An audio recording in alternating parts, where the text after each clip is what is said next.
Bienvenidos al canal de YouTube de Ediciones Rodio. Aquí encontrarás vídeos especializados en cada tema.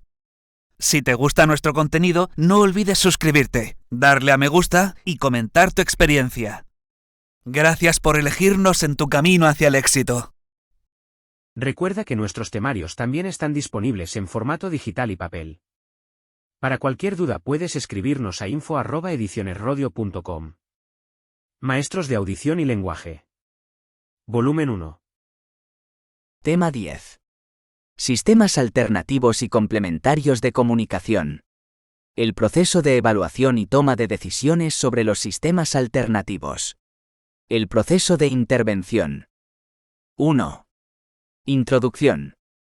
Entendemos por alumnado que presenta necesidades educativas especiales, aquel que requiere, por un periodo de su escolarización o a lo largo de toda ella, determinados apoyos y atenciones educativas específicas derivadas de discapacidad o trastornos graves de conducta.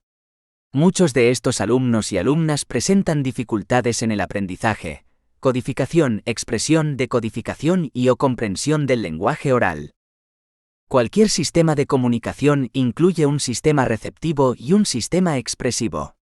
A su vez, la comunicación lingüística es un intercambio de información entre personas que usan sistemas comunes de signos o símbolos. Ese sistema formal de signos y símbolos, que es el lenguaje, se estructura con unas reglas de formulación y transmisión.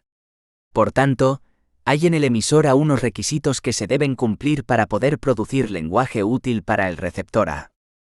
El emisor debe tener habilidad para representar simbólicamente sus ideas, un medio para transmitir o presentar los símbolos al receptor, y un repertorio de símbolos que pueda ser entendido por ambos y que sea suficiente para las necesidades de expresión del individuo. Los medios alternativos de expresión oral, como su nombre indica, son medios, equipos y sistemas pensados para compensar la función expresiva del lenguaje y la comunicación. Hoy en día, algunos sistemas alternativos de comunicación pictográficos han potenciado el uso de pictogramas en la escuela como sistema de reducción de abstracción de las tareas que se proponen al alumnado.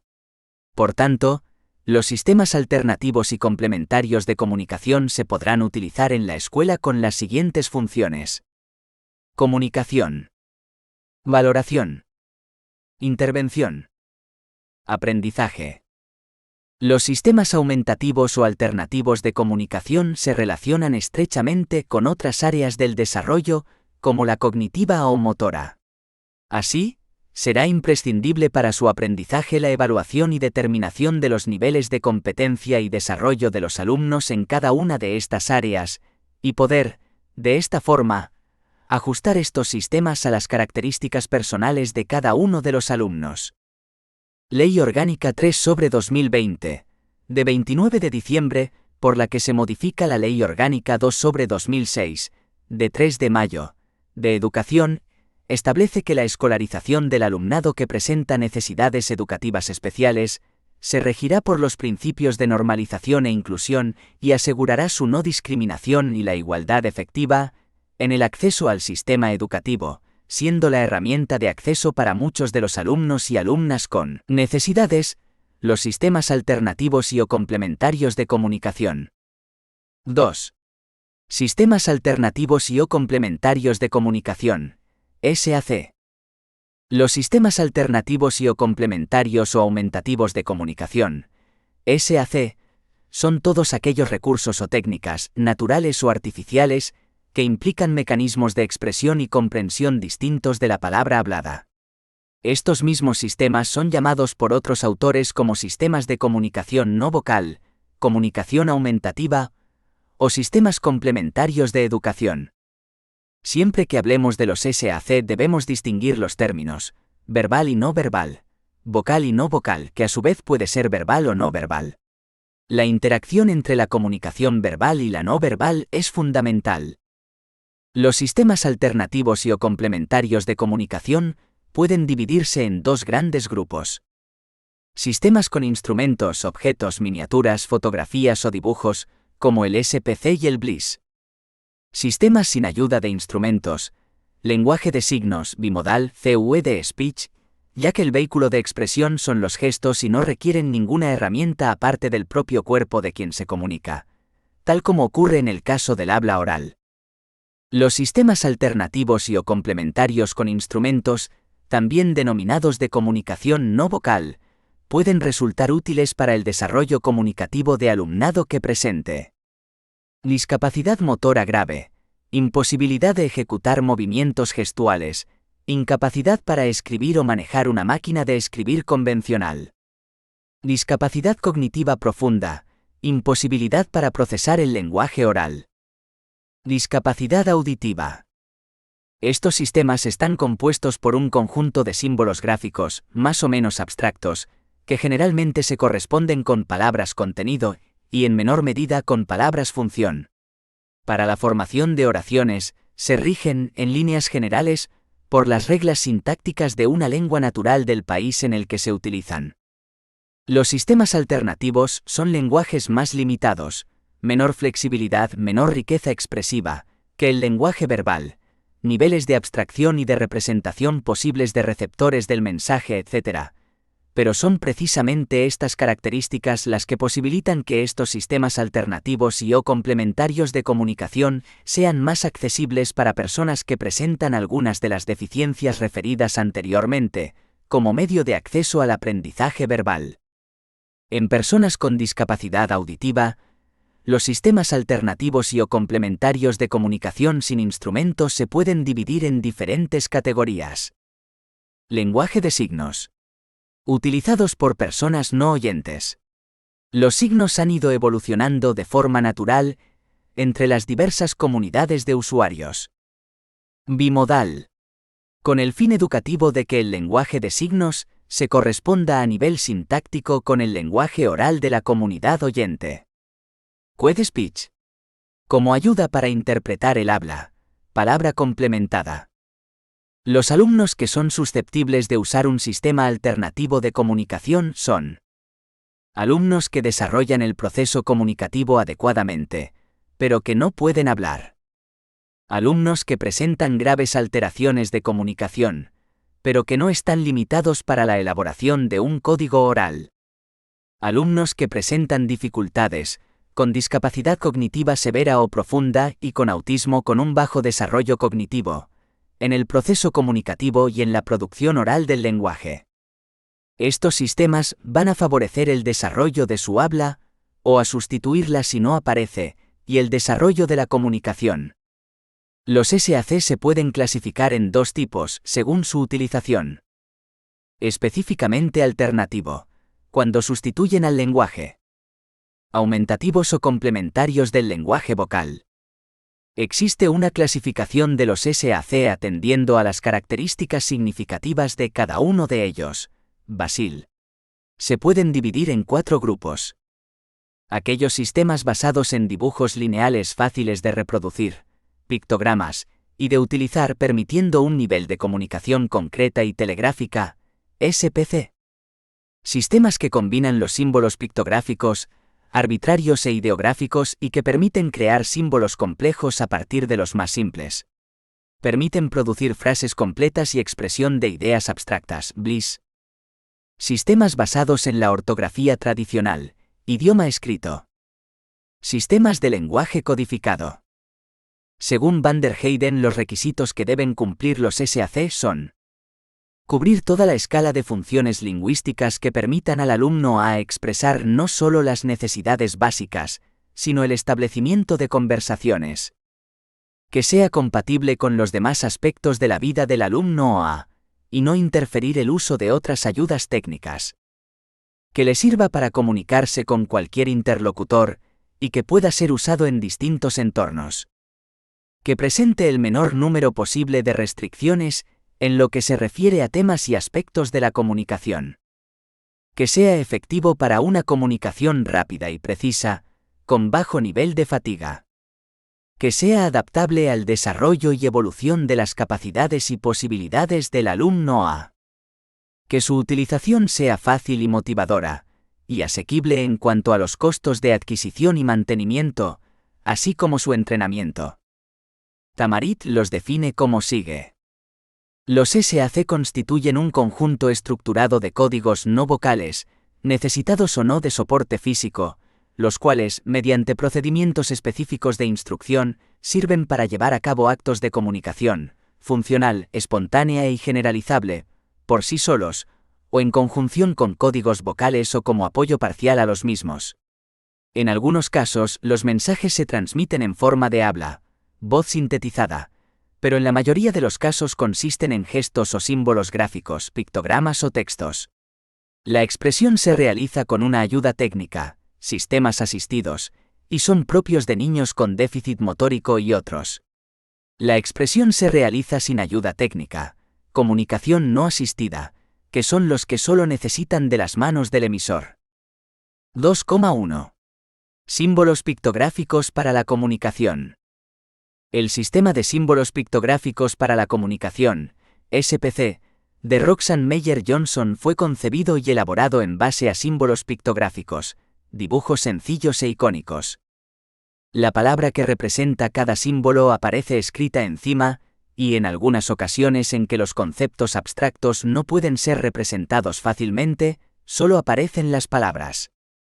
Los símbolos pictográficos utilizados en el SPC presentan las siguientes categorías. Permite el uso del código de color. Representación de palabras y conceptos más habituales en la comunicación cotidiana. Su uso está indicado para diferentes grupos de edad y de dificultades, auditivas, motóricas, manuales, psíquicas, etc. Muy prácticos para ser reproducidos en fotocopiadoras e impresoras. Se pueden recortar para confeccionar el léxico adecuado a las necesidades individuales, fáciles de escoger según las necesidades del sujeto. Los símbolos pictográficos son fáciles y rápidamente se diferencian. Son dibujos simples acompañados de la palabra. Las medidas en que vienen representados los SPC para facilitar la selección, de acuerdo con las necesidades individuales, son los más grandes de 5,08 centímetros y los más pequeños de 2,54 centímetros. Se pueden utilizar los de medida más grande para las palabras más frecuentemente utilizadas, sí, no, etc., y los de medida más pequeña para el resto. En cualquier caso, el tamaño de los mismos se adaptará a la capacidad visual del alumno y a otros requerimientos como el soporte. El vocabulario del SPC está dividido en 6 categorías diferentes, atendiendo la función de cada término y teniendo en cuenta el desarrollo de las oraciones sencillas según su estructura. Estas categorías son: personas, pronombres personales, verbos, términos descriptivos, básicamente adjetivos y adverbios, nombres, aquellos que no están incluidos en otras categorías, términos diversos, artículos, conjunciones, preposiciones, conceptos temporales, letras del alfabeto y términos abstractos. Términos utilizados en las intercomunicaciones sociales, palabras de cortesía para manifestar placer, disgustos, alegría. A cada alumno de acuerdo con sus necesidades y capacidades, se le presentan los símbolos, de acuerdo con las normas del SPC y se integran en diferentes soportes. Sistema de comunicación pictográfico. LETM-Talk.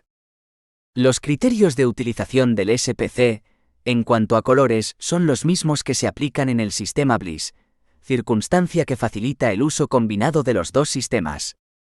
El código de colores es: amarillo, personas; verde, verbos; azul, términos descriptivos; naranja, nombres; blanco, términos diversos; rosa, términos de interés social. Está indicado para niveles simples del lenguaje expresivo, dificultades de agudeza y percepción visual, bajas habilidades cognitivas. Las ventajas de utilización son: localización rápida del símbolo, ayuda en la estructuración de frases sencillas. Con el tablero, estas ayudas, y cuando son utilizadas por los niños, resultan muy atractivas. El SPC puede ser aplicado como sistema de comunicación alternativo al habla, sistema definitivo, sistema provisional mientras el alumno está desarrollando y adquiriendo el habla. Consideraciones. La familia y los profesionales tendrán un papel clave en el éxito de su aprendizaje. Será necesaria la figura del maestro de audición y lenguaje como agente que motive y aúne todos los esfuerzos para facilitar el aprendizaje del SPC y ampliar convenientemente las ayudas y modificar las estrategias más necesarias para el protagonista. Antes de programar el uso del sistema SPC, el alumno debe seguir un programa de discriminación visual de formas y colores. El sistema SPC está indicado para aquellos alumnos que tienen un nivel de lenguaje expresivo muy limitado y unas estructuras de frases cortas.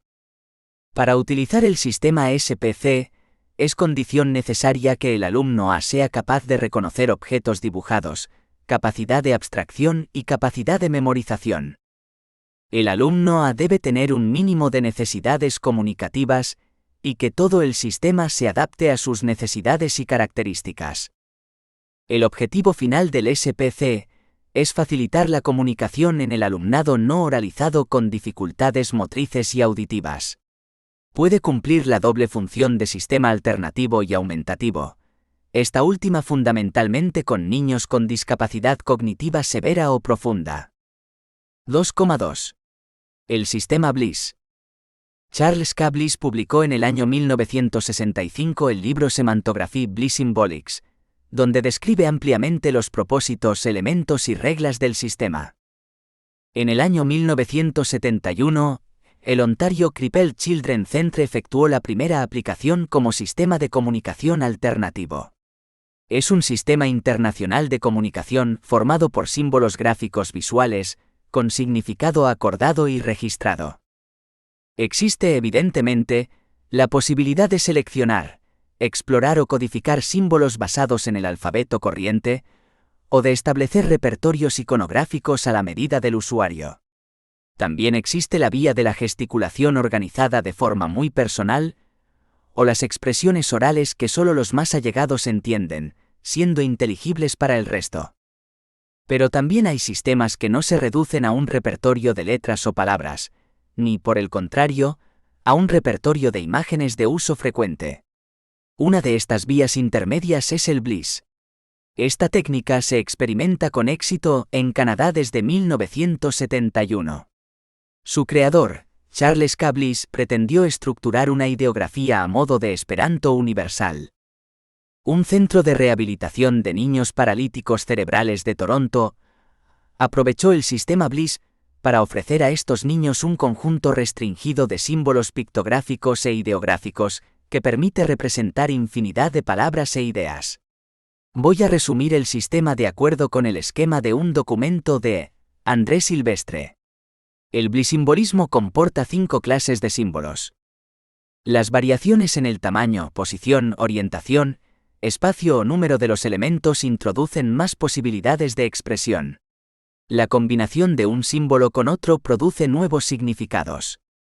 El sistema cuenta con una serie de símbolos indicadores para indicar categorías gramaticales, verbo, sustantivo, plural, adjetivo, adverbio, tiempo, etc., y símbolos estratégicos para indicar oposición, parte, etc.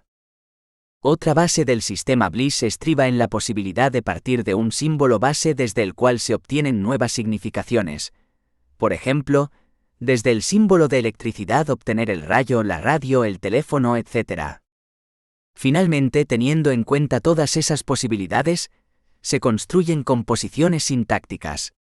El significado de los diversos símbolos puede variar en relación con algunas modificaciones relativas a las siguientes características.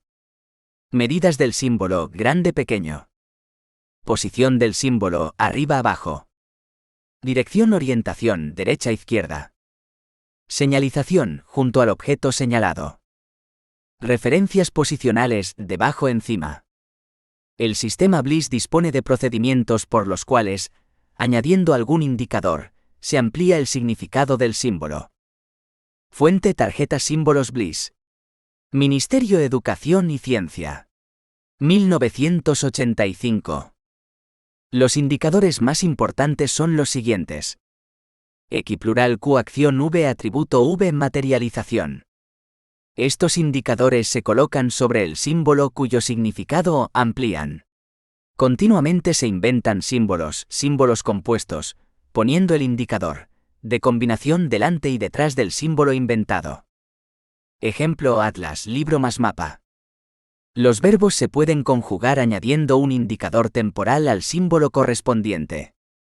La formación de frases se efectúa partiendo de secuencias o símbolos separados entre ellos, según medidas establecidas.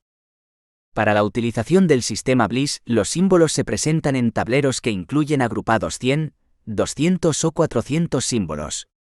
En estos tableros y debajo de cada símbolo está escrita con letras del alfabeto la palabra correspondiente, como si se tratara de una traducción. Esto beneficia al interlocutor, que no debe conocer necesariamente el sistema Bliss. En cada tablero está incluido el indicador combinación, para ir ampliando conceptos. Otra técnica del sistema Bliss es el uso de los símbolos.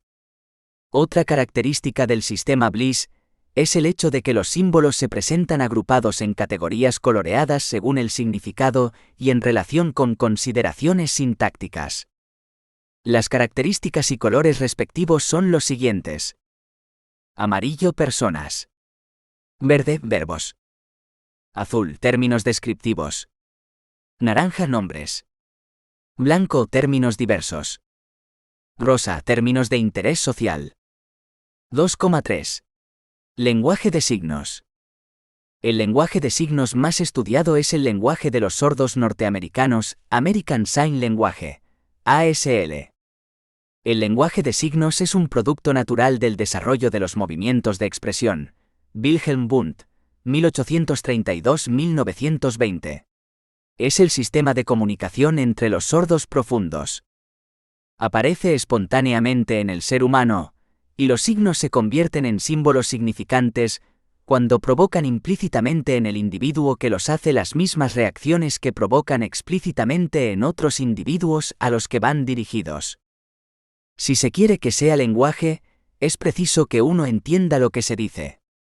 Tiene que afectarle a sí mismo tal como afecta a los demás. Respeta la morfosintaxis del lenguaje oral, tratando de reflejarlo fielmente. Este lenguaje de signos responde a un cierto número de procedimientos que le permiten expresar por un gesto definido los objetos, la acción, los sentimientos, etc. Los aspectos formacionales del ASL. Forma, la que deben tener las manos. Posición, lugar donde se ponen las manos para hacer el signo. Movimiento. Con el lenguaje de signos también se puede expresar lo abstracto. Para ello se recurre a procedimientos de simbolización, a la ayuda de lo concreto, procedimientos que también se encuentran en el lenguaje oral y en el mismo pensamiento. Fue Charles Michel de Lépée, Versalles 1712, París 1789, el que adoptó el lenguaje de los signos naturales de los sordos, convirtiéndolo en un lenguaje sistemático y convencional. Instruction des sourds muets par la voix des signes méthodiques, París 1776. Muchos han sido los seguidores del llamado método francés, como medio muy eficaz de instrucción de los alumnos con discapacidad auditiva. Otros, los oralistas, convencidos de que el apartarse de los métodos de comunicación tradicionales usados por personas oyentes acabarían por aislar todavía más a los sordos, insistieron en el uso exclusivo del método oral como método de instrucción y prohibieron el uso de los signos.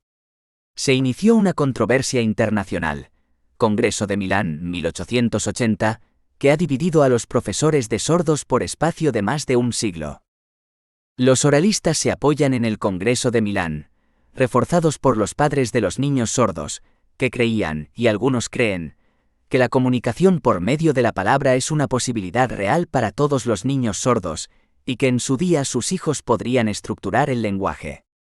Esperanzados así, los padres no miran con buenos ojos el lenguaje de signos, el cual, en su opinión, no solo impedía el desarrollo de la palabra, sino que identificaría a sus hijos como diferentes, anormales, impedidos o minusválidos. Para muchos padres, lo que no es la palabra oral se convierte en una marca de descrédito, en vez de ser un paso hacia la liberación como se ha demostrado, ya que la adquisición temprana del lenguaje de signos es fundamental para el desarrollo cognitivo y lingüístico posterior. Casi 100 años después del establecimiento de la primera escuela oralista de los Estados Unidos, el gobierno norteamericano publicó una encuesta nacional que demostraba de un modo bastante concluyente que la educación de los sordos en América había sido poco efectiva en aquellas instituciones en las cuales impartían sus enseñanzas los oralistas. La publicación de este estudio, conocido como The Babbage Report, causó gran consternación en la profesión y contribuyó a un nuevo examen de los métodos y las filosofías en uso de las escuelas y programas para los sordos, así como una creciente participación de las mismas personas sordas en las decisiones con respecto a los métodos que debían usarse en la educación de los niños sordos. Es en el Séptimo Congreso Mundial de Sordos, Washington, 1975, donde se presentaron resultados de investigaciones llevadas a cabo, entre otros por Ursula Belgi, del Instituto Salk de Estudios Biológicos de San Diego de California sobre el lenguaje de los signos del sordo, llegando a la siguiente conclusión. Es una lengua en sentido estricto y tiene reglas gramaticales y el quiet speech. 3. El lenguaje de signos como método pedagógico. El método pedagógico para educar e instruir a las personas con discapacidad auditiva se conoce también bajo la denominación de manualismo o mímico. Si el Congreso de Milán terminó con el grito «¡Viva la palabra!», queriendo suprimir el lenguaje de signos entre los sordos, la historia ha demostrado su fracaso. Edward Miner Gallaudet, 1837-1917, presidente de la Convención Americana de Maestros Sordos, 1985, fundador del Gallaudet College en Washington, 1864. En ese mismo congreso tuvo la valentía de afirmar que el lenguaje de signos es el lenguaje natural del sordo. Y aún más, es la lengua materna de la humanidad. Numerosos maestros americanos de alumnos con discapacidad auditiva hicieron poco caso de la recomendación del Congreso Oralista de Milán y continuaron la educación de sus alumnos por el método de signos. Hoy en día, en la escuela se considera el modelo comunicativo de la familia cuando se plantea la intervención con un alumno con discapacidad auditiva. La lengua de signos española es el sistema de comunicación natural de las personas con sordera. Utiliza el canal visual gestual, se articula con las manos y se percibe por la vista. Tiene una estructura sintáctica y reglas gramaticales propias e independientes de la lengua oral. Es un instrumento valiosísimo no solo para comunicarse, sino para desarrollar el pensamiento, ya que los signos facilitan los procesos de representación mental. Este sistema es aconsejable para el alumnado con sordera que tiene trastornos asociados de tipo cognitivo y comunicativo. Fuente: Fundación de la Confederación Estatal de Personas Sordas. 3,1. Rasgos signados. Semejante al análisis del lenguaje oral, fonemas, monemas, etc., el lenguaje de signos distingue. ¿Queiremas? Posición y forma de colocación de los dedos de la mano.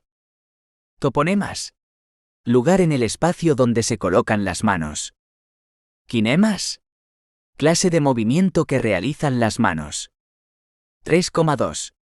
Gramática signada. Artículo. Los artículos determinados no se utilizan en el lenguaje de signos. Sustantivos. Señalar la cosa que se quiere mencionar. Verbos. Todas las acciones se signan con indicadores repetición, velocidad, amplitud de gestos, dirección. Adverbios. Con signos y dactilología. Los números cardinales se indican con la cantidad de dedos extendidos. Con una posición aislada se indican las unidades. Si se hacen dos posiciones, la primera indica las decenas y la segunda las unidades. Si se repite la exposición 3 veces, la primera indica las centenas, la segunda las decenas y la tercera las unidades, y así sucesivamente. Es decir, se enumera igual que lo hacen las calculadoras. Los números ordinales se signan con una rápida rotación de la muñeca. 1000 y 1.000.000 tienen signo propio cada uno. Los números romanos hasta 10 se indican igual, pero con un descenso de la mano. El 0 se indica con la letra O, dactilología. Los adjetivos aumentativos y los diminutivos se forman con el signo mucho o poco, detrás del sustantivo. En los gentilicios se emplea la fórmula hombre más nombre del pueblo. Los adjetivos siempre se colocan detrás del nombre. Pronombre. Hay que utilizarlo siempre. Preposición. Todas las preposiciones se pueden signar. Conjunciones. Todas las conjunciones se pueden signar. Construcción de frases. En general, la sucesión de palabras es cronológica. Después de comer voy al teatro. Primero comer, después ir al teatro. Las frases pasivas se convierten en activas. La sintaxis es lineal y simultánea, porque los elementos se signan uno detrás del otro en el orden cronológico. Una adecuada metodología del lenguaje de signos favorecerá siempre la adquisición del lenguaje oral y nunca perjudicará la lectura labial, ya que lee mejor en los labios quien más dominio del lenguaje tiene. Un conocimiento del lenguaje de signos enseñará la lectura de la palabra, pero la lectura de la palabra no enseñará el lenguaje. Por tanto, pienso que todo medio que podamos emplear para enseñar el idioma inglés al alumno debe ser adoptado antes de que le obliguemos a confiar exclusivamente en la boca. Esto lo dice Alexander Graham Bell, 1847-1922, hijo y nieto de profesor de sordomudos, especialista en acústica y fisiología vocal, inventor del teléfono, 1876, y fundador de la Asociación Americana para la Enseñanza del Sordo, 1890. El niño con déficit auditivo tiene derecho a aprender y a utilizar todas las formas de comunicación con el fin de desarrollar sus capacidades lingüísticas. 3,3. Dactilología. 3.3,1. Consideraciones. El alfabeto que presentamos consta de 31 posiciones de la mano dominante. El primero que le dio el nombre de dactilología fue un sordomudo francés llamado Saboureus de Fontenay, discípulo del primer maestro de sordomudos de Francia Jacobo Rodríguez Pereira. Berlanga, Badajoz 1715, París 1780. El aprendizaje y uso del alfabeto dactilógico facilita la articulación y la escritura correcta, cuando se aprende en el mismo momento que el fonema en la etapa de la desmutización, y así es un procedimiento para recordar la palabra, pues cada posición particular de los dedos designa a la vez la disposición y la acción de los órganos de la palabra propios para producir un sonido. La visión no encuentra marcadas diferencias entre la ba, pa matada en la pronunciación, pero al enseñárselo dactilógicamente queda reforzada la articulación y son muy difíciles los errores. Para la comunicación con el alumnado sordo-ciego, es imprescindible el uso del alfabeto digital. Fuente: Fundación de la Confederación Estatal de Personas Sordas. 3.3,2. Normas para su uso. Aprender bien la posición de los dedos. Se trazan las letras en el aire. La mano dominante debe mantenerse a la altura del pecho y a una distancia de unos 25 centímetros lateralmente. Al escribir una palabra se debe hacer con continuidad. La separación de las palabras se indica con una pequeña pausa. Con movimientos del antebrazo y muñeca y unas líneas curvas con los dedos que modifican las posturas, tenemos nuevas letras: J, E, N, R, V, W, I y Z. Incluimos por primera vez en la historia del alfabeto dactilográfico castellano la diéresis, que modifica la U con movimientos de los dedos de arriba a abajo. El alfabeto dactilográfico facilita la coordinación digital y la psicomotricidad manual. El movimiento digital hace particular a las estructuras neurológicas y musculares del sujeto, dirigidas por el sistema nervioso central, y se realiza por la vía de la transmisión nerviosa. El objetivo de la habilidad psicomotriz es dar al sujeto las posibilidades de elaboración de un movimiento adaptado y satisfactorio.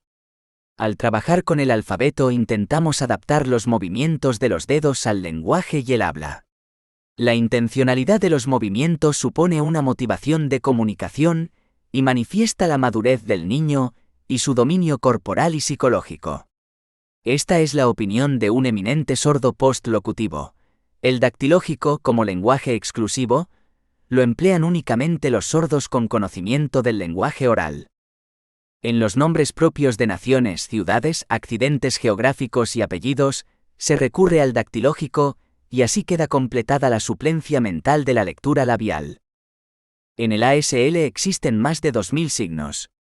Para describir los signos se emplean una serie de valores para cada parámetro: lugar de articulación, configuración de la mano y movimientos, llamados queremas, fonemas 55.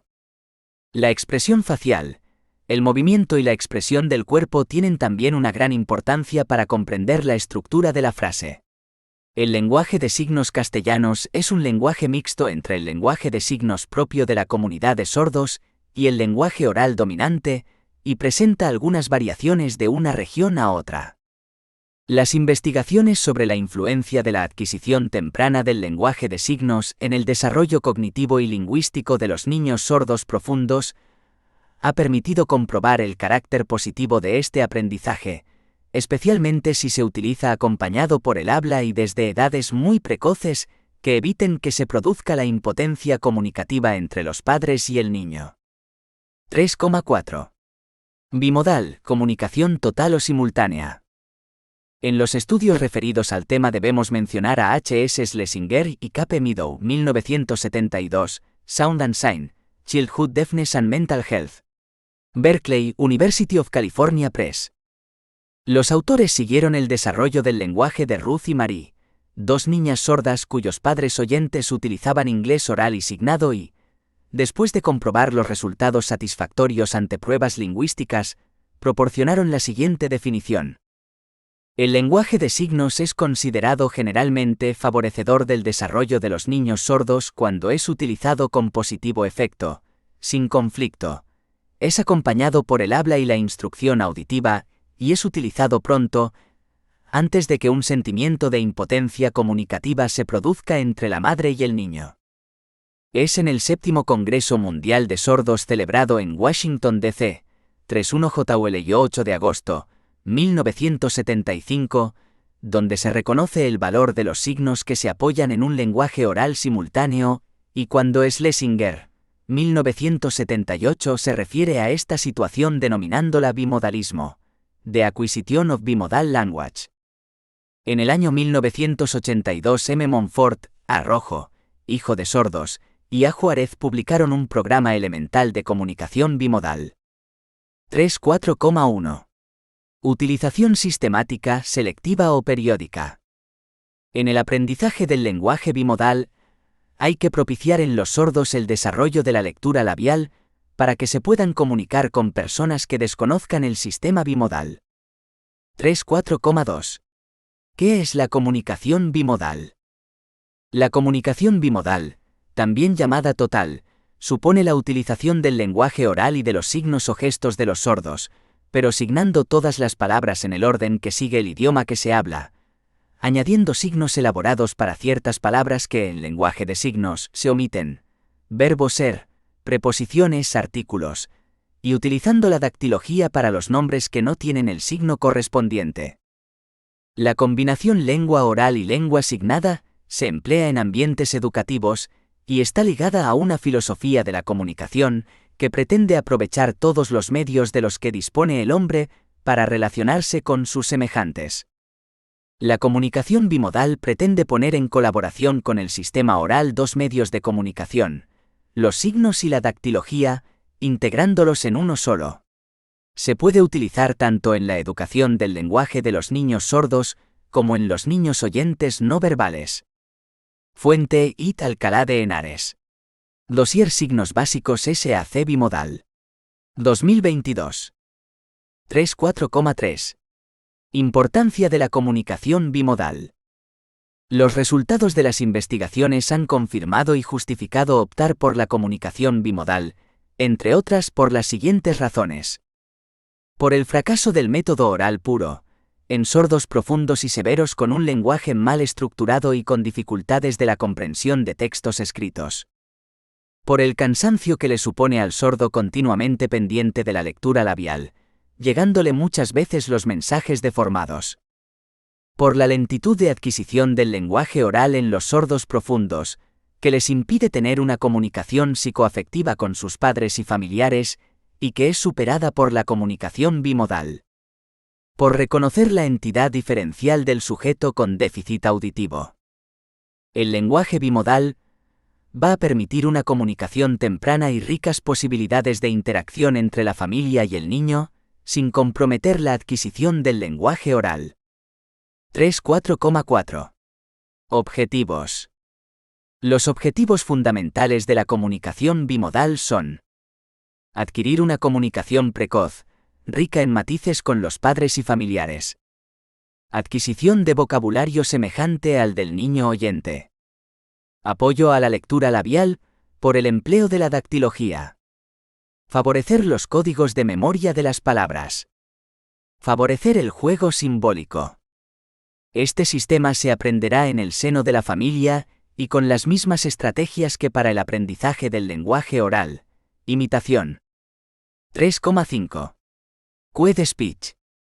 El CUED Speech, CS, o palabra complementaria, fue ideado por el Dr. Orrin Cornett del Gallaudet College de Washington, graduado en física por Harvard y especialista en medios de comunicación y signos.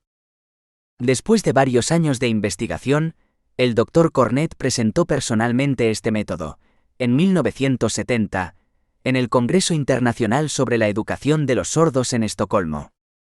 La versión española comprende 3 posiciones de la mano, lado, barbilla y garganta, y 8 figuras realizadas con distintas posiciones de los dedos llamadas kinemas.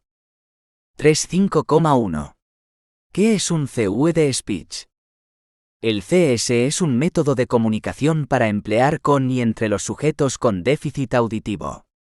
Es un método audioral basado en la lectura.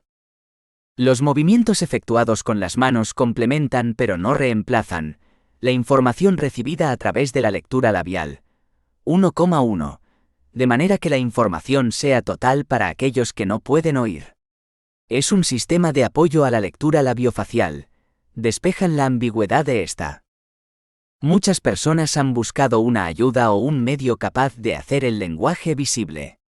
En el año 1829, Recoin publicó en París el silabaire dactilógico, que pretendía representar no las letras sino los sonidos del idioma, y utilizaba nada menos que 86 signos simples y 16 compuestos ejecutados por 6 posiciones de la mano, y 10 movimientos de los dedos, y 26 movimientos del pulgar y de la muñeca. Este sistema resultó demasiado complejo y fue desechado. Si todos los sonidos articulados del habla fuesen visibles y bien diferenciados, los sordos no tendrían demasiadas dificultades para distinguir unos de otros. Muchas palabras se articulan idénticamente, más, vas, etc. Si no se pueden diferenciarlas, la información resulta incompleta, incorrecta e incluso falsa. Era necesario encontrar un método que se adaptase perfectamente, desde el punto de vista del ritmo, del significado, a la palabra, y Cornett ideó un conjunto de gestos sistemáticos, kinemas, que completara la información obtenida leyendo en los labios. El CS permite diferenciar cada sílaba y cada sonido utilizando 8 configuraciones con los dedos de la mano y 5 posiciones de la mano a nivel de la cara de acuerdo con la palabra. Los movimientos de la mano combinados con los de los labios dan una información total, ya que las sílabas parecidas o semejantes en los labios son diferenciadas por los dinemas y viceversa. El movimiento de los labios es esencial para la comprensión del mensaje, pues cada sonido está descifrado con los labios. La mano sirve solamente para identificar un grupo de 3 o 4 sonidos, de manera que les haga claramente diferentes de otros grupos que se articulan de la misma forma.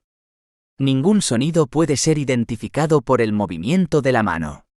Las 8 configuraciones de la mano son empleadas para el grupo de las consonantes, y las 5 posiciones de la mano con relación a la mano indican las vocales. Esto lo podemos comparar a la lectura de un mapa geográfico. Si solo nos comunican la latitud de una ciudad, tendremos muchas posibilidades de equivocarnos en cuanto a su posición. Pero si además de la latitud nos precisan la longitud, la ciudad la localizaremos exactamente. Versión española del CUED Speech. Torres. 91. Lo más importante del método es utilizar 2 formas incompletas de información, lectura labial y de kinemas, una complementaria de la otra, y fundirlas en un solo proceso de comunicación para los sordos. La originalidad del Dr. Cornet ofrece nuevas posibilidades en todos los terrenos de la educación y de la vida de las personas con dificultades auditivas. 3.5.2. Características del método CUED Speech. Es un sistema oral. Es un sistema silábico. Hace visible la palabra al sordo para que aprenda, mejore y complemente sin esfuerzo la lectura labiofacial. Es útil, fácil, económico y atractivo para introducirlo en el aula de integración. Puede ser aprendido a nivel receptivo por niños menores de 2 años. Evita la falta de interacción comunicativa de los primeros años. Es un sistema para aprender lenguaje en casa, pues el niño debe aprender en casa antes de los 5 o 6 años más lenguaje que aprenderá en toda su vida posterior. Simplifica el sistema de comunicación inicial entre el niño y sus padres. Es un lenguaje razonado y razonable, Cornet. Permite percibir por la vista lo que pierde por el oído, produciéndose una corrección ortofónica ininterrumpida. 4. Proceso de evaluación y toma de decisiones sobre los sistemas alternativos. Con el proceso de evaluación se trata de conseguir el mejor ajuste del sistema y de las ayudas a las capacidades y necesidades del sujeto que no puede utilizar el habla como principal medio de comunicación. 4.1. Sistemas alternativos con instrumentos. ¿Quién y cómo decidir por el profesor logopeda qué niño es buen candidato para la comunicación de sistemas alternativos y o complementarios? La evaluación es el proceso que nos va a permitir abordar los aspectos vinculados con las decisiones que se han de tomar. Cualquier decisión requiere revisión y adecuación. Vamos a ver cuáles deben ser los criterios. Fracasa en la adquisición del habla en relación con la edad cronológica. Niños que presentan habla ininteligible. Niños que no han adquirido el habla después de seguir un tiempo razonable un tratamiento de lenguaje oral. Estos criterios nos pueden servir en principio, pero son demasiado pobres para tomar una decisión final, porque no tienen en cuenta el nivel de desarrollo comunicativo, cognitivo y lingüístico del niño, y tampoco consideran factores tan importantes como son las habilidades motoras y perceptivas, audición, visión, etc. Esta decisión concierne tanto al cómo nos comunicamos con el niño, input, como al cómo se comunica el niño, output. 4.2. Matriz orientativa para la posible toma de decisiones.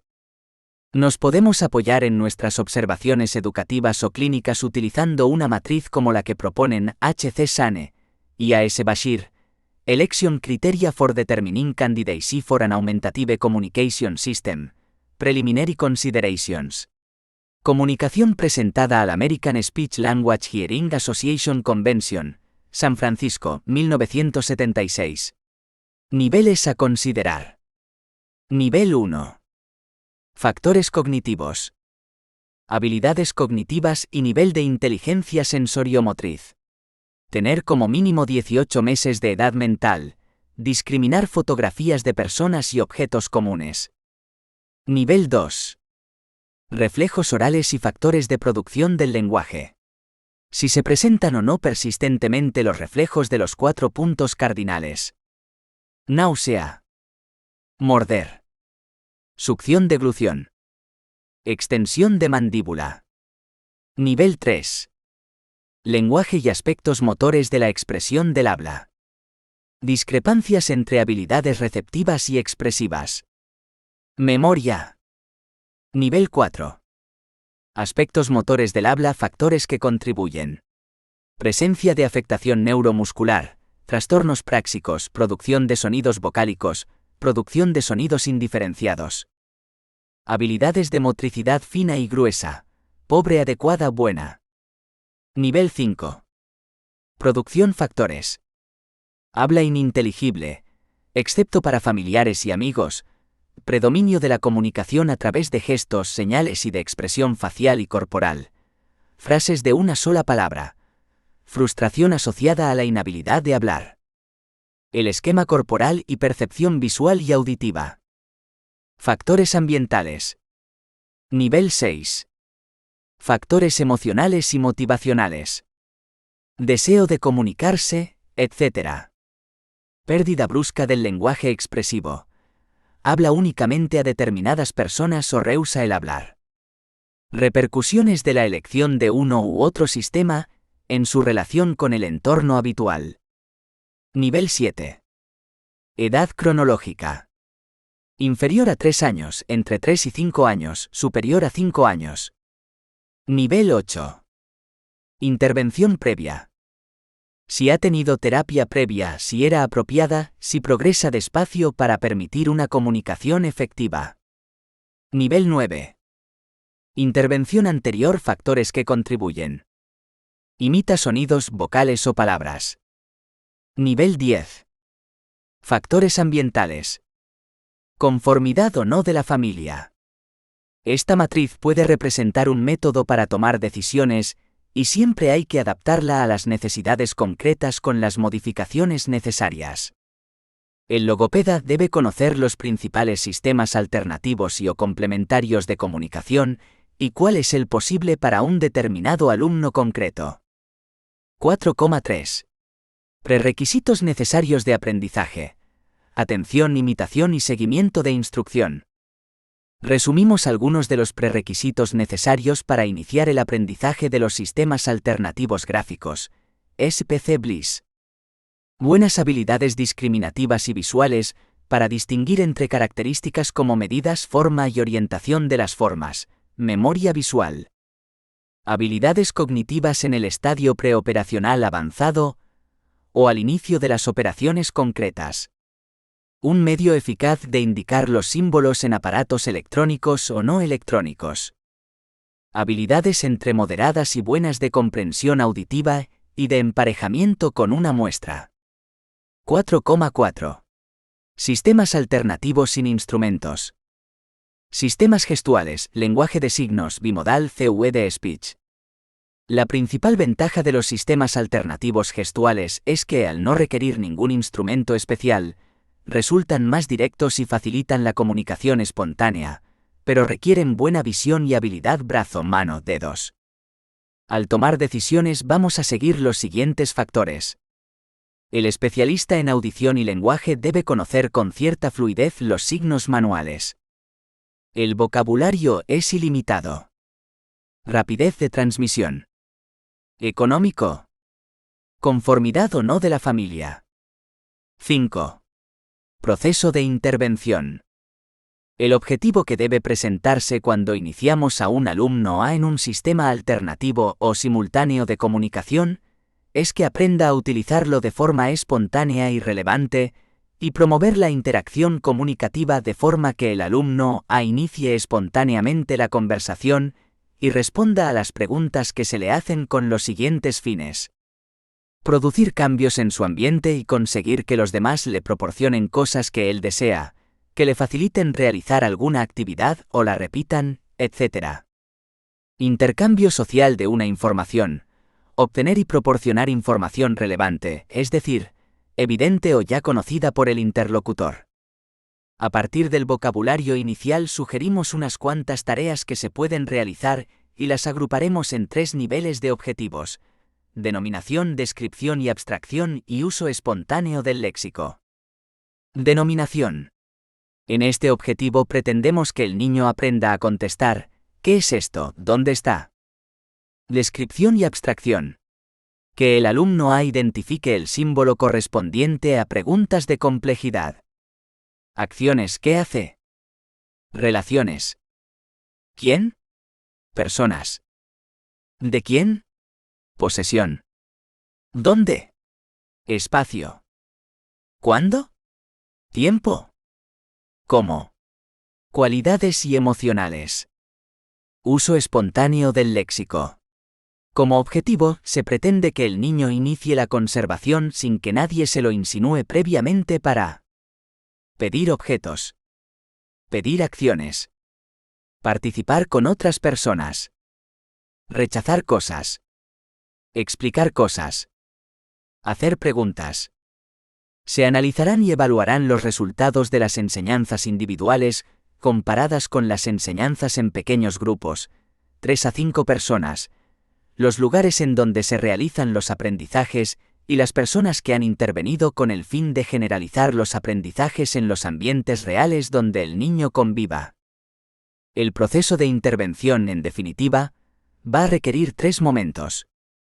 1. Un primer momento donde se valorarán las capacidades del sujeto y el diseño de un sistema de comunicación. 2. En un segundo momento estaría el entrenamiento para que el sujeto domine el SCA. Será necesario diseñar un programa de introducción y entrenamiento de su forma específica de comunicación. Para ello hay que provocar una actitud positiva hacia el SCA e introducirlo en un contexto lúdico con los niños. Para su enseñanza habría que tener en cuenta que a menor capacidad cognitiva y o mayor trastorno en los procesos de desarrollo, sería siempre preferible, y posteriormente, realizar el desvanecimiento de ayudas. El entorno es una parte importante del entrenamiento, temas habituales, luego debe estar altamente estructurado. 3. El tercer momento consistirá en un entrenamiento para lograr la generalización del SCA, como forma de comunicación espontánea, que es el objetivo principal de toda intervención logopédica.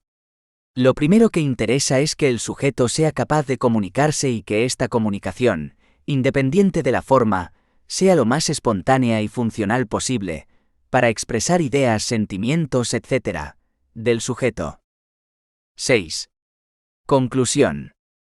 En algunas ocasiones la posibilidad de comunicación verbal queda imposibilitada por variables que abarcan desde los trastornos en los órganos responsables de la producción del habla hasta otros de orden neurológico. Sean cuales sean estas dificultades, se hace necesario el uso de otros sistemas de comunicación que utilicen vías de entrada y salida de información diferentes a las empleadas en el lenguaje verbal y que, por tanto, esquiven las dificultades que los alumnos presentan. Estos recursos o técnicas, naturales o artificiales, suponen mecanismos de expresión y comprensión distintos de la palabra hablada. Pueden utilizarse como sistemas alternativos, o bien como sistemas aumentativos de la comunicación verbal. Las características de cada alumno, así como la información que del proceso evaluador se derive, condicionará su uso.